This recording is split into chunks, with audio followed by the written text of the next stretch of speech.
ഇടുക്കി അടിമാലിക്ക് സമീപം 60-ാം മൈലിൽ പ്രവർത്തിക്കുന്ന ആന സവാരി കേന്ദ്രത്തിൽ ആന രണ്ടാം പാപ്പാനെ ചവിട്ടിക്കൊന്നു. കാസർഗോഡ് നീലേശ്വരം സ്വദേശി ബാലകൃഷ്ണനാണ് കൊല്ലപ്പെട്ടത്. ആനയുടെ ആക്രമണത്തിന്റെ CCTV ദൃശ്യങ്ങൾ പുറത്ത്. അടിമാലിക്ക് സമീപം കല്ലർ കമ്പനിയിലെ കേരള ഫാമിലാണ് ദാരുണമായ സംഭവം ഉണ്ടായത്.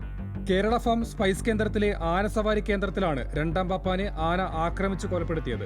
വിനോദസഞ്ചാരികൾ ആനയ്ക്ക് മുകളിൽ കയറാൻ തയ്യാറെടുക്കുന്നതിനിടയിലാണ് സംഭവം. സവാരി തുടങ്ങേണ്ട യാത്രക്കാരുടെ അടുത്തേക്ക് ആനയെ കൊല്ലപ്പെട്ട രണ്ടാം പാപ്പാൻ ബാലകൃഷ്ണൻ തോട്ടിക്കൊണ്ട് പിന്നിലേക്ക് നിയന്ത്രിക്കുമ്പോഴാണ് പൊടുന്നനെ ആനയുടെ ആക്രമണം ഉണ്ടായത്.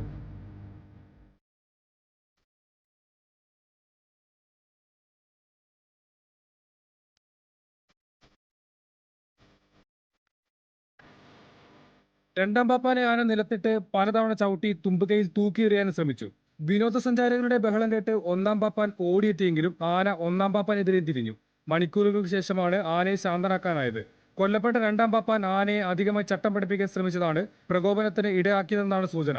ആനയുടെ ആക്രമണം ഉണ്ടായതോടെ മറ്റ് സംസ്ഥാനങ്ങളിൽ നിന്നെത്തിയ വിനോദസഞ്ചാരികളെ അടക്കം ഇവിടെ നിന്ന് മാറ്റി. ബാലകൃഷ്ണന്റെ മൃതദേഹം അടിമാലി താലൂക്ക് ആശുപത്രിയിലേക്ക് മാറ്റി.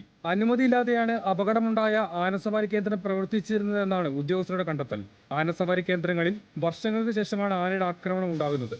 മുമ്പ് അടിമാലിയിലെ മറ്റൊരു ആനസവാരി കേന്ദ്രത്തിൽ വിദേശ വനിത ആനയുടെ ചവിട്ടേറ്റ് കൊല്ലപ്പെട്ടിരുന്നു. ന്യൂസ് മലയാളം, ഇടുക്കി.